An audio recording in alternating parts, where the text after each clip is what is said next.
එක්සත් ජාතීන්ගේ මානව හිමිකම් කවුන්සිලයේ 22 වෙනි සැසිවාරයේදී ශ්‍රී ලංකාව පිළිබඳව දැන් යලිත් සාකච්ඡා වෙමින් තිබෙනවා. ශ්‍රී ලංකාව සම්බන්ධයෙන් ඉදිරිපත් වූ යෝජනාවයි අද දවසේ සාකච්ඡාවට ගෙනෙමින් තිබෙන්නේ. අප දැන් සජීව දර්ශන වෙත යොමු වෙමු. අමාත්‍ය මහින්ද සමරසිංහ මහතා දැන් සභාව අමතමින් සිටින්නේ.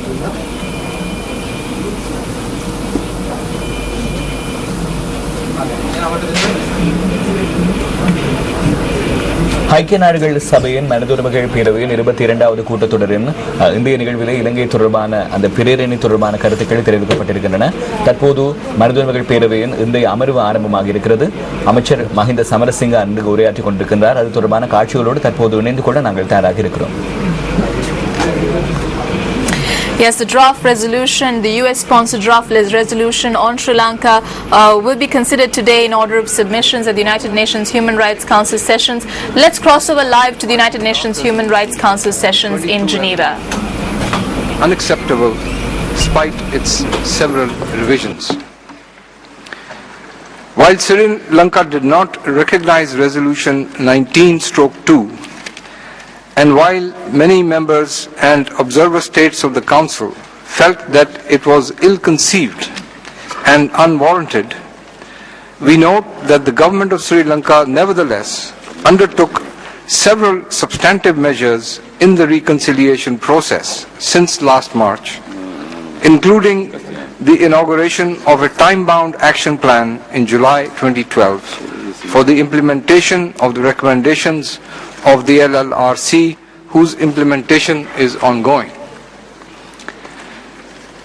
Looking at the draft resolution 22/L1, we observe that the parameters of resolution 19/2 have been completely shifted with the introduction of substantive elements of the OHCHR report numbered A/HRC/22/38, especially in OP1 and OP2 of the draft, and are specifically of concern, given the fact that Sri Lanka is being, in effect, requested to implement the recommendations of the OHCHR report with no regard to the domestic reconciliation process which is ongoing in Sri Lanka. The OHCHR report has no nexus to the principal objectives of Resolution 19/2, which was to report on the provision of technical assistance and has sought to make recommendations which are outside its scope and mandate. These include substantive recommendations made on Sri Lanka's reconciliation process, which are clearly intrusive, arbitrary, and of a politicized nature. Mr. President, it is therefore the considered view of my delegation that a draft resolution which bases itself on a report whose credibility is so blatantly questioned by many, including the country concerned, cannot be conceived by this august body as being a reasonable basis for further engagement of that country in a constructive manner.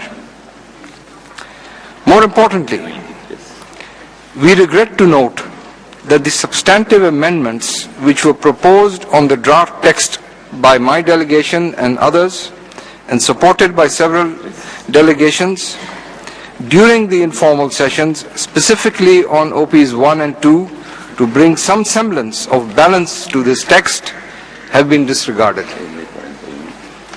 Mr. President, we reiterate our concerted position that action contemplated by the Council on country-specific situations must be of a constructive nature and must be construed in consultation with and with the consent of the country concerned in order to bear any fruitful results. The draft text 22/L1 unfortunately is not an example of such constructive action or engagement. Mr. President, we are appreciative of the efforts taken by the government of Sri Lanka since the end of the terrorist conflict in May 2009 to restore peace and bring about reconciliation for its people. We are also appreciative of Sri Lanka's efforts to consistently and voluntarily brief the Council on progress on reconciliation, as well as the serious engagement they have shown in their UPR since last November. The international community must appreciate that Sri Lanka is a country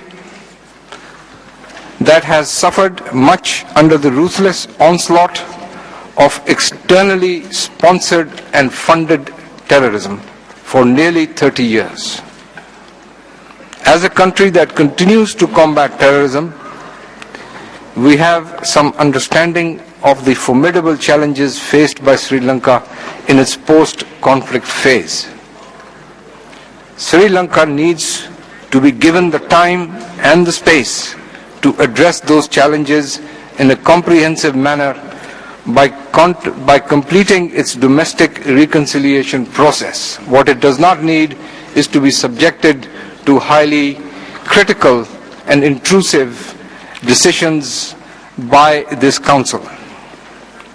The situation in Sri Lanka does not warrant such urgent attention. Therefore, the disproportionate attention that is being paid to Sri Lanka in this Council is not commensurate with the actual situation on the ground and does not set a healthy precedent for the work of this Council. Mr. President, we are therefore of the view that the Council should not contemplate any action which is in contravention of the purposes and principles of this august body and would fail to constructively engage Sri Lanka in this arduous task.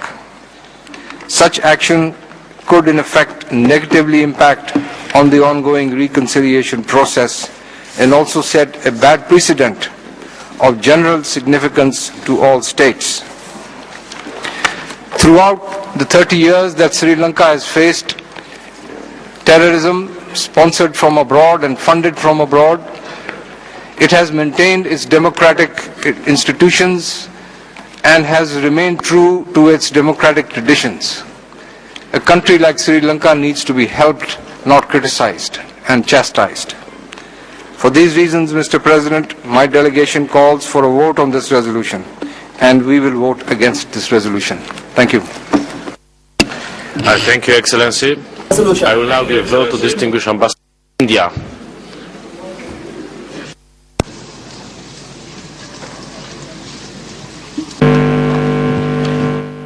Thank you, Mr. President. Allow me to make a few remarks on the resolution and the discussion promoting reconciliation and accountability in Sri Lanka. India believes that the report of the LLRC and its findings and recommendations... Excuse me, but I recognize there's no interpretation. Yeah. Thank you, Mr. President. Allow me to make a few remarks on the resolution under discussion promoting reconciliation and accountability in Sri Lanka. India believes that the report of the LLRC and its findings and recommendations provides a new opportunity to forge a window of opportunity to forge a consensual way forward towards a lasting political settlement through genuine national reconciliation and the full enjoyment of human rights by all its Sorry, Ambassador, we have a problem with interpretation or with the system. There's a microphone maybe. Keeps coming up, yeah. Okay. This is just off. Yeah. India believes that the report of the LLRC and its findings and recommendations provides a window of opportunity to forge a consensual way forward towards a lasting political settlement through genuine national reconciliation and the full enjoyment of human rights by all its citizens. We note with concern the inadequate progress by Sri Lanka in fulfilling its commitments to this Council in 2009. Further, we call on Sri Lanka to move forward on its public commitments, including on the devolution of political authority through full implementation of the 13th Amendment and building upon it. Mr. President, India has always been of the view that the end of the conflict in Sri Lanka provided a unique opportunity to pursue a lasting political settlement acceptable to all communities in Sri Lanka, including the Tamils. We call for effective and timely implementation of all the constructive recommendations contained in the LLRC report, including those pertaining to missing persons, detainees, disappearances and abductions, reduction of high security zones, return of private lands by the military, and withdrawal of the security forces from the civilian domain in the northern province. We reiterate our call for an independent and credible investigation into allegations of human rights violations and loss of civilian lives. We urge Sri Lanka to take forward measures to ensure accountability. We expect these measures to be to the satisfaction of the international community. As Sri Lanka's closest neighbor, India remains engaged in a substantial way in the relief, resettlement, rehabilitation and reconstruction process in that country. Our efforts have contributed to the resettlement of internally displaced persons and the rebuilding of infrastructure and development, especially in the northern and eastern provinces of Sri Lanka. While noting the commitment of Sri Lanka to hold elections in the Northern Provincial Council in September 2013, it is our expectation that the people of the province can exercise their democratic rights freely and without delay as guaranteed to them in the Sri Lankan Constitution. Mr. President, we note the invitation extended by Sri Lanka to the UN High Commissioner for Human Rights, and we urge her to undertake the visit at an early date. We hope that the Office of the High Commissioner for Human Rights and the UN Special Procedures will continue the engagement in accordance with their mandates. We encourage the Government of Sri Lanka to expedite the process of a broad-based, inclusive and meaningful reconciliation and political settlement that ensures that all communities live in dignity with equal rights and equal protection of the laws. As a neighbor with thousands of years of relations with Sri Lanka, we cannot remain untouched by the developments in that country and will continue to remain engaged in this matter. Thank you, Mr. President. Thank you, Excellency. I will now give the floor to the District of Ireland. Thank you, Mr. President. I have the honour to speak on behalf of the European Union. The European Union fully supports all efforts to promote national reconciliation and accountability in Sri Lanka. We are appreciative of efforts by the main sponsor to build broad cross-regional support for this text and are pleased to lend our support. We also note that the main sponsor has reached out to the country concerned and sought to address a large number of its key concerns. In the European Union view, genuine reconciliation among all groups and communities in Sri Lanka is essential and requires justice and accountability for past events. We urge the Government of Sri Lanka to implement effectively the recommendations of the LLRC, as well as to conduct independent and credible investigations with regard to allegations of violations of international human rights law and international humanitarian law. The European Union welcomes the report of the High Commissioner and the recommendations contained therein. We appreciate that the resolution refers to the Provincial Council elections in the North scheduled for September 2013, as well as the need to involve stakeholders in the work that remains to be done on reconciliation and resumption of livelihoods. The European Union urges the Government of Sri Lanka to cooperate with the Special Procedures mandate holders and to respond to all outstanding requests. Cooperation with the UN human rights mechanisms would be a concrete means by which the government could demonstrate its stated willingness to further progress in the promotion and protection of the human rights of its people. Given the very limited progress of the last year, the European Union believes that the current human rights situation in Sri Lanka and accountability and reconciliation should remain on the agenda of this Council. The impartial application of the rule of law is crucial to progress in these areas, and it is essential to safeguard the independence of the judiciary. Finally, the European Union would like to reiterate the importance of free and unhindered contact and cooperation with members of civil society. Respect for and tolerance of the ideas of others are essential for the advancement of human rights worldwide.